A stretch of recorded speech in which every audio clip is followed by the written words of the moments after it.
Hallo ihr liebe Leute, hier ist wieder der Yankee mit Let's Play Final Fantasy VII auf Pelzig. Und wir gehen jetzt hier in die Raketreihe zum Kapitän. Endlich. Da ist er schon. Schüttelt den Kopf.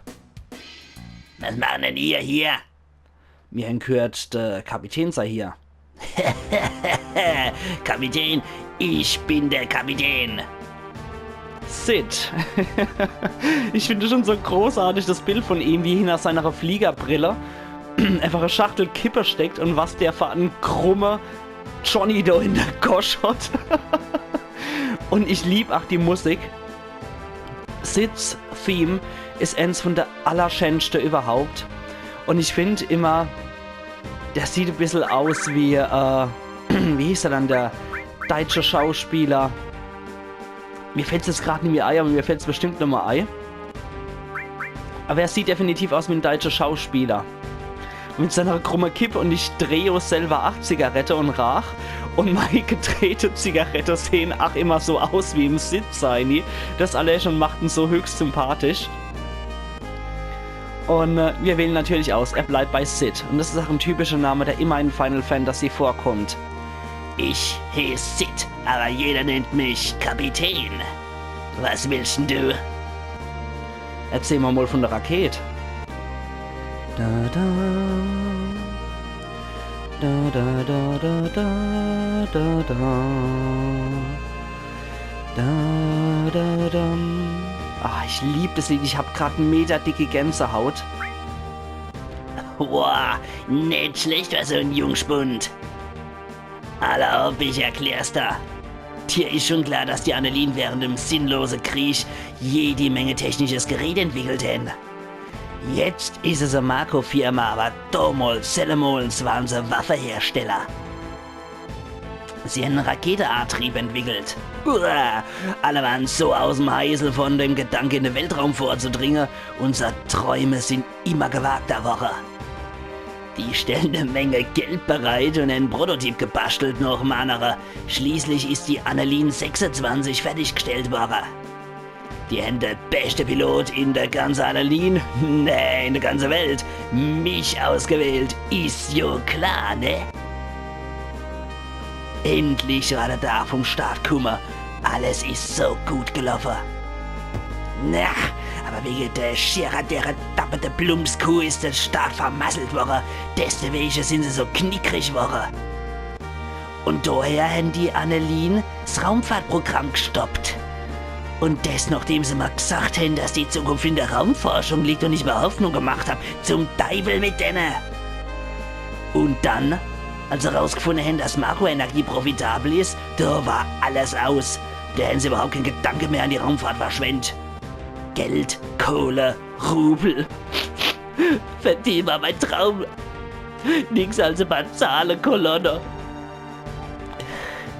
Guck dir die Verrost-Raketen mal an. Dort drin soll ich als erster Mensch ins All fliegen. Jeden Tag steht sie noch ein bisschen schiefer. Bei dem Tempo weiß ich nicht, was zuerst passiert. Das Ding knallt oder ich bin hier fort. Meine letzte Hoffnung ist ein Gespräch mit dem neuen Präsi. Okay, mehr sagt er uns nicht mehr. Ach Gott, der arme Kerl. Oh, ich liebe die Musik jetzt mal ohne Scheiß.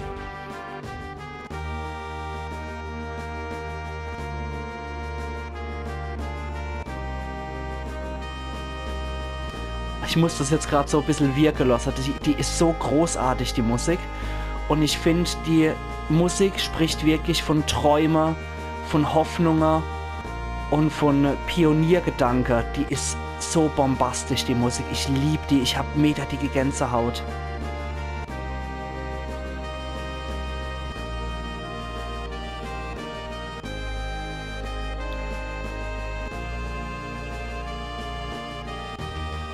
Ach Gott, wie schön. Ach Gott, wie schön. Ich habe gerade wieder Pipi in der Aare vor lauter Gut. Ah, das ist so schön. Kann man nochmal mit dem Retter oder kann man nochmal mit dem Verzähler? Was willst du denn? Okay. kommt der Rufus. Jo, das war Neuigkeit, ein Neustart vom Raumfahrtprogramm. Ein Jungi Presi muss her, der hat auch noch Träum. Okay.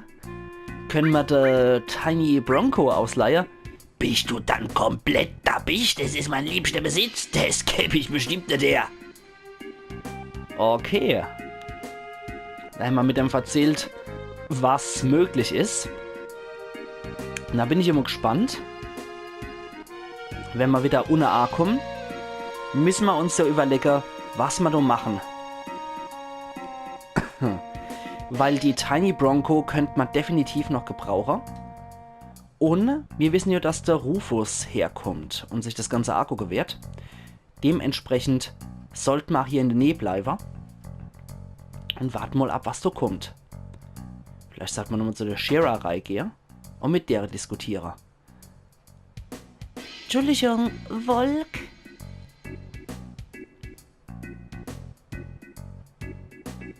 Hat der Kapitän was gesagt? Nee. Oh, Gewitter du na Keidel einmal, Schera, bist du blind? Wer ein Geist bringt den Tee? Gewitter du na Keidel noch einmal? Entschuldigung. Ja, der behandelt sie wohl wie ihr Leibeigener. Bitte kein Umstand wegen uns. Halt die Gosch, planst dein Bobbes auf den Stuhl da und den trinkt dann vermaledeite Tee? Ah, ich bin so zornig. Shera, ich bin im Hof und möbel die Bronco auf.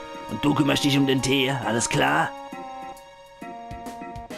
Reizend. Er hat doch richtig gut die Stimmung und behandelt sie auch gar nicht wie eine Sklavin, weil sie den Start versaut hat. Himmel, was ist denn mit dem los? Entschuldigung, das ist unser Schuld. Nee, er ist immer so. Ich kann nicht fassen, dass du dir das gefallen lässt. Nee, es ist wegen meinem blöden Fehler. Ich bin's, die seinen Traum kaputt gemacht hat. Was ist passiert? Bewegt dein Betzel, du bist lahm wie ein Schneck. Der wird ja sogar am Mond anfangen zu gähnen, wenn er dir zugucken misst. Entschuldigung. Verschwendet so viel Zeit, ein beschissenes Sauerstofftank zu überprüfen. Shera, es ist gut, vorsichtig zu sein. Man kann es auch übertreiben, so oft wie du den Sauerstofftank überprüfst. Das Ding geht nicht kaputt, nicht einmal, wenn die Hölle zufriert. Aber, Okay, aber... Du bist ja nicht blöd, mach ein bisschen zu. Entschuldigung. Captain, unser Traum wird endlich wahr. Wir sind so stolz drauf, am Start von der Annelien 26 beteiligt zu sein. Kapitän, alle Vorbereitungen sind abgeschlossen. Aller Start klar. Alla Hopp, überlassen alles mir, bin bald zurück. Alles klar, Kapitän, erfüll uns einen Traum. Ich bin mal gespannt. Danke, Buber. Wir beten, dafür, dass alles gut geht. Instrumenteanzeige, alles in Ordnung. Annelien 26 startbereit. Motorendruck steigt. Annelien 26, 3 Minuten bis Start. Countdown läuft. Endlich. Was ist denn da los? Sid, wir haben Notfall. Im Antriebsbereich befindet sich immer noch ein Techniker. Was? Wer ist denn das kleine Arschloch? Entschuldigung. Ich weiß, die Sprecherlach im Antriebsbereich aktiviere. Verdammt nochmal, welcher Fotzbeitel ist denn da noch drin? Ich bin's, Shera, Kapitän. Keine Sorge, mach weiter mit dem Start. Shera, was machst du denn immer noch da drin? Ich bin immer beunruhigt, die Werte vom Sauerstofftank waren nicht zufriedenstellend. Du blöde kleine Gretel hinter der Heck. Da drin wird's so heiß wäre, dass von dir kein Fetze mehr übrig bleibt, wenn wir starten. Du wärst zum Stückel Kohle zusammengeschmort, du wärst sterben, wenn dir... Das ist dir doch klar, oder? Das ist mir egal. Wenn ich das hier reparieren kann, wird der Start ein Erfolg. Ich bin fast fertig. Fast fertig, du wärst draufgehen. Sid, wir müssen mit dem Countdown anfangen. Wenn nicht, schaffen wir's nicht. Motor anstarten. Ey, Moment mal, die Shara ist immer noch da drin. Was will ich denn machen, Sid? Falls wir abbrechen, müssen wir bis zum nächsten Start 6 Monate warten. Verdammt, Shara, will ich mich zum Mörder machen. Kapitän, Shara, Tank 7 ist in Ordnung. Wenn ich mit Tank 8 fertig bin, ist alles startbereit. na los, Shara, dummel dich, du wirst sterben. 30 Sekunden bis Zündung, Countdown läuft. Sid, vergiss es, wir schaffen es rechtzeitig. Was soll ich denn machen? Und obwohl es so ein wiechter Kerl ist, der ständig rumflucht, 15 Sekunden bis Zündung, Innentemperatur steigt. Obwohl es so ein wiechter Kerl ist, der ständig flucht, Oh Mann, der Mond, der Weltraum, mein Träum. ist er doch kein Mörder. Zündung durchführen. Verdammt!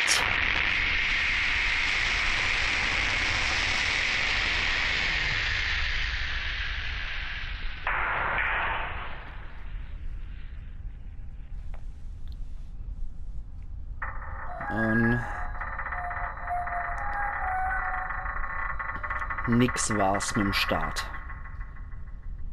Aber ganz umgekippt ist es wenigstens nicht. Das hätte wahrscheinlich auch der Wald außenrum zerfetzt, wenn das Ding abkurve wäre.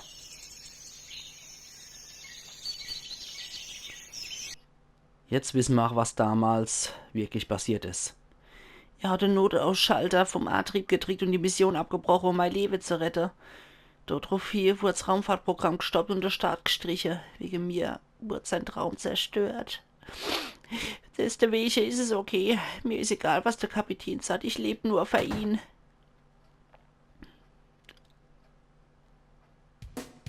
Shara, du hast immer noch keinen Tee serviert? Entschuldigung. Fleht er sich hier? Los, setzen euch hier, da ist meine Gastfreundschaft war nicht gut genug für euch, da. Die feine Herren. Die sind spät dran, wo bleibt denn der Rufus? Oh. Hallo, lang nie gesehen. Na, Sid, wie geht's? Na, wenn das mal nicht der olle Palmer ist. Wie lange wolltest du mich noch warten lassen? Kommt er schon angerannt? Mit seinem Rücken noch hingelehnt? Und? Wann wird's Raumfahrtprogramm wieder gestartet? Weiß ich nicht. Der Präsident ist draußen, warum fruchst du nicht? Verdammt, ich noch einmal so nichts zu gebrauchen, der fette Fotzbeitel. Sag nie wieder fett. Hoho, Tee. Kann ich ein bisschen was haben mit viel Zucker und Honig und ach ja, vergiss den Schmalz nicht. Apfel Teufel. Was eine Drecksau. Schmalz im Tee. Naja, wem es schmeckt. Auf der anderen Seite muss ja auch irgendwie sein Gewicht halten. Ist der Präsi Rufus gekommen, um anzukündigen, dass das Raumfahrtprogramm wieder starten mag? Hehe, kennen wir uns? Hehe, ist der Tee noch nicht fertig? Mit viel Zucker und Honig und vergiss den Schmalz nicht. Ja, es geht da nix über Schmalz im Tee. Njam, njam, njam, njam, njam. Was zum... Du hast mich für nix und wieder nix aufgeregt? Warum bist du denn dann hier? Ich will meine kleine Bronco ausleihen. Wir sind hinterm Sephiroth her, aber es scheint, dass wir die falsche Richtung verwischt haben. Aber ich glaube, jetzt wissen wir, wo hier unterwegs ist. Wir müssen aber den Ozean überqueren, deswegen wollen wir dein Flugzeug. Arschlecke, erst Raumschiff, dann die Rakete, jetzt auch noch der Bronco. Die Annelien hat mal das Weltall genommen und jetzt will sie mal noch den Himmel wegnehmen. Oh je, du scheinst zu vergessen, dass du ohne die Annelien gar nicht erst geflogen wärst. Wie bitte? Entschuldigung. Hier lang. Gut, dass uns der Rufus erst gar nicht entdeckt hat. Du wolltest mein Bronco benutzen, oder? Ich glaube, der Palmer holt ihn grad. Warum retten er nicht mit ihm? Ja, natürlich.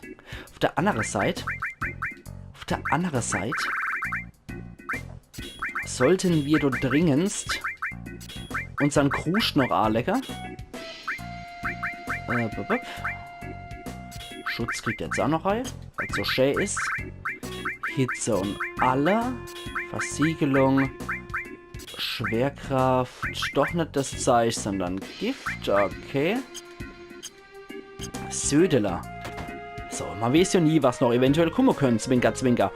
Ach ja, warum muss ich als Leiter vom Weltraumprojekt sowas machen?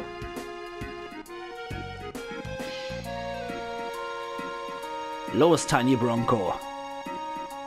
Dich habe ich doch schon irgendwo mal gesehen. Ich weiß, im Annelien-Gebäude, als der Präsi umgebaut worden ist. Wache! Tja, war wohl nichts mit Wache, aber wir kämpfen jetzt mal gegen Anna von Shinra persönlich und wie er da rumtänzelt, ist schon so großartig. Ja, Palma. Und er hatte Marco-Pistole. Nichts zu stehlen, okay.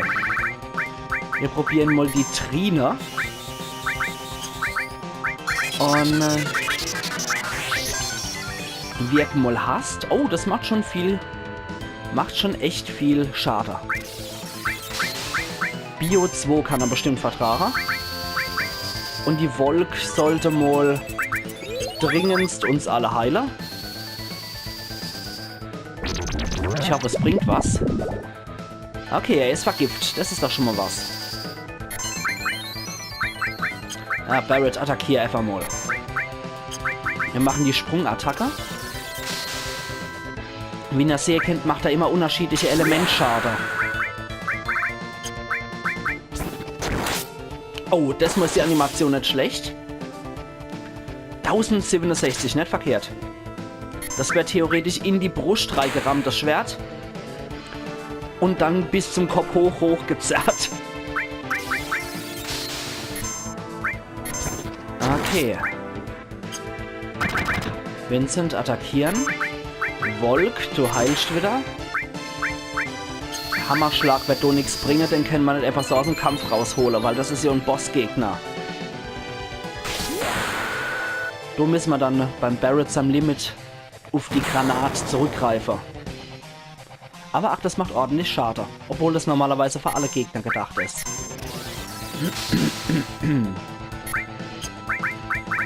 Dann würde ich sagen, wir probieren mal den Flammenwerfer bei ihm aus.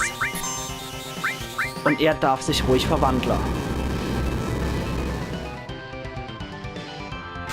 So, Vincent, dann zeig mal, was drauf hast. Warntanks. Ja, okay, das macht normal Schade. Und der Barret scheint irgendwie immer daneben zu schießen. Ja, das mal macht's Blitzschade.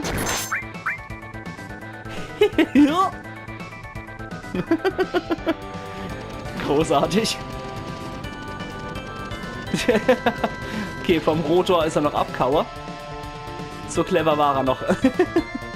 Dann macht er hier einen auf Ella Badge. Rennt fort. Und wird vom Shinra-Laster erwischt. Großartig.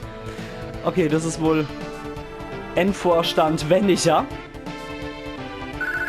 Warum auch immer der ihre Clown im Vorstand war. Edin Reif. Aber wir machen ja die Personalabteilung nicht. Na gut. Immer noch großartig. Er hält nicht. Egal, steigen alle ein.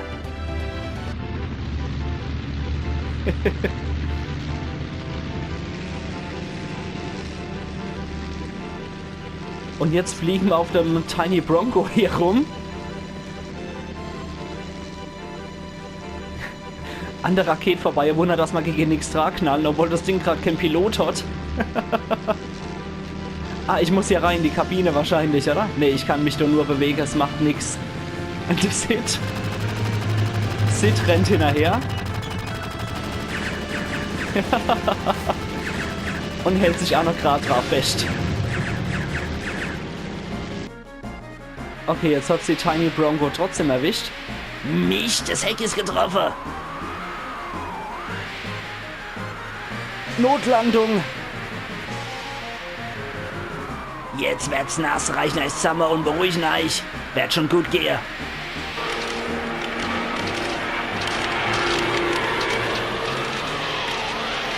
Und Klatsch. Tja. Das war wohl nichts mit Flugzeug, aber wir haben jetzt wenigstens ein Boot. Der fliegt nimmer. Können wir nicht als Boot benutzen? Ach, Gewitter, du nach Keidel, mach was mit. Sid, was wärst denn du jetzt machen? Keine Ahnung, bei der Annelien bin ich ohne durch und die Stadt kann ich ja vergessen. Was ist mit deiner Frau? Was ist mit der Shira? Fra, du machst Witze, alle der Gedanke ans Heiere, jagt mal einen kalten Schauer über die Ricke. Und was werden ihr machen? Wir suchen einen Mann namens Sephiroth. Irgendwann müssen wir achte Shinra-Boss Rufus kriegen. Der Annelien-Präsident natürlich. Davon weiß ich nix, aber... Zum Henker, ich bin dabei. Wie steht's mit euch? Mach was mit. Schädebeize sei ja Hohlcap. Hohlcap? Ja, wer so dappig ist es mit der Annelien aufzunehmen, muss einfach ein Hohlkopf sein. Mir macht's Spaß. Wohin geht's? Rufus folgt dem Sephiroth zum Tempel vom alten Volk. Wirklich? Wo liegt denn dann der Tempel vom alten Volk? Pff, keine Ahnung. Der Rufus hat gesagt, er ging in die falsche Richtung. Also vielleicht hier lang. Wir sollten einfach an Land gehen und froher. Tempel vom alten Volk. Der Name lässt mal keine Ruhe. Wie du die Tiny Bronco steuerst. Drücke X zum Einsteigen, drücke Kreis zum Auszusteigen. Tiny Bronco kann niedrige Gewässer und Flüsse durchqueren. Spieler können auf dem Strand ein- und aussteigen. Okay, jetzt sind wir ja hier ganz beim östlichen Kontinent gelandet, so wie es aussieht. Und durch das helle Wasser können wir durch. Und dann sind wir wohl hier beim Strand. So sieht's aus. Und das grüne Licht, was wir hier in der Richtung sehen, das ist unser Land Rover. Aber, wie es aussieht, können wir nur hier entweder an Bord gehen, aber da ist er nicht großartig. Oder wir folgen dem Ganzen. Wie es aussieht, ist da ja schon auch noch in der Mitte irgendwo was. Ah ne, wir können tatsächlich nicht lang. Okay, es bleibt wirklich nur der südliche Strand übrig für uns. Dann tät ich nämlich Sache. Ich gehe hier an Land. So eng wie möglich hier. Und dann würde ich sagen, wir machen hier den Crew-Strauß.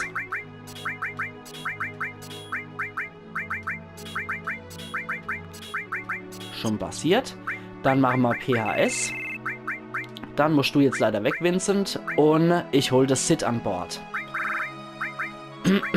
Das Sid rüsten wir erstmal aus. Goldarmband hat er schon, Speer hat er auch.